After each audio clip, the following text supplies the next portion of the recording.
We're almost done getting everything configured.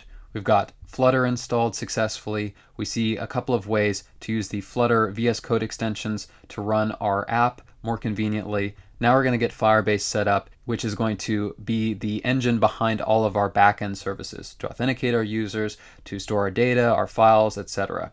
So we're going to get all of this going before we actually create and get our starting code set up for our Flutter app. So in order to start working with Firebase, in order to set up a Firebase project, you want to head to firebase.google.com. You'll sign in with your Google account, and then you'll select the button Go to Console. So we'll be taken to our Firebase console, and we want to create a new Firebase project. So we'll select Add Project, and I'm going to be naming my project Flutter Share. So I'll provide that as the project name. Feel free to use whatever project name that you like. Then you'll select the terms and choose Create Project. And once our project's ready, we'll hit Continue. And we'll see once we have our starting code how to integrate Firebase with our Flutter app using the iOS integration and Android integrations to run it on both types of devices. But right now we're just going to get all of the resources configured, and we're going to have just a high-level overview of all of the different tools that we'll be using within our Flutter app. So we're going to be using the majority of the resources that Firebase makes available to us. You can see them all here on the left-hand side, and we're going to get started with authentication. So to authenticate our users, we're going to be using social login. Namely, we're going to be using Google sign-in the same fashion that we signed into Firebase. We're going to enable users to sign in with their Google account. So to set that up, we can choose Setup Sign-In Method, and we're just going to choose in the providers list Google. So once that's opened up, we'll click Enable, and we have a couple of settings we can configure here. The first thing is the public-facing name. So when a user wants to sign in with Google, they'll be given a modal that tells the user the name of the app that they're signing into. So here we can put in the name of our app. Again, I'm going to use Flutter Share. Feel free to use whatever you want. And we also need to include our project support email. And note that we have these question marks here, this question mark icon that we can hover over, and that'll tell us more information about a ton of different things within the console. So make sure to make use of that. We can see here that the project support email is presented to users when they authenticate with Google. So it's basically to associate a given email with our application, and we just want to select the one that we signed up with using our Google account. So once that's configured, and note that if you don't provide this support email, you're going to get an error, specifically if you run it in your iOS simulator or on an iOS device. So we've got those two things set up, and we can hit Save. We'll see how to do the full setup for Android, and that involves creating what's known as a SHA-1 fingerprint, but we'll cover that in a later section. Now, moving on to our database, we're going to be using the real-time database, Cloud Firestore. We have a couple of options here with Firebase. We can either use the real-time database, which is the original Firebase database, or we can use the Cloud Firestore, which I think has better queries, a more sensible way of structuring data for our database. It basically consists of what's known as collections and documents. But again, we'll get more into the concepts in a later step. Right now we just want to create it. So we'll select Create Database.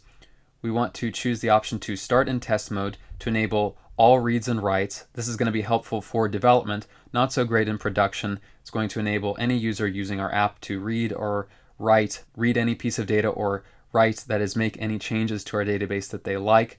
What we can do, however, for production is we can set some rules where we can say, for example, that we want only a user that has created a given post to be able to edit that post, for example. But we can set those rules later on. Right now we'll just hit Next, and we can choose the location that we want our database to host our data in, and for the data to be served to us and likely our users in the fastest manner possible, we want to choose the location that's closest to us. So I'll provide the area that's closest to me, and I'll hit Done. And once our database has been provisioned, we'll see the interface for working with our data, seeing data and changes. As I mentioned, it's a real-time database, so we will be able to see changes as they happen in real time, which is really neat, directly within this interface. You can start managing data right now. We don't have any at the moment, but you can add a collection.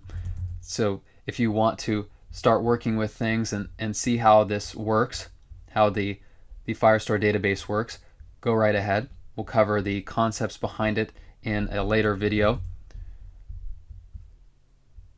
You see a data tab here for working with our data. We see rules for setting up those rules that I mentioned, indexes for more performant querying to basically tell our database what types of queries we'll be performing in order to speed up the reads and optimize our database to get our data in a more efficient manner. So we've got our database set up. Now we'll move on to storage. And storage is going to be where we store all of our media files naturally. So we just want to choose Get Started to get that set up.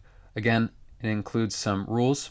So in a similar fashion to our database, we can configure how our different files are going to be read and updated. We'll select Next. We'll choose our location once again. It should automatically provide the previous location that you selected for your database, and we can just hit Done.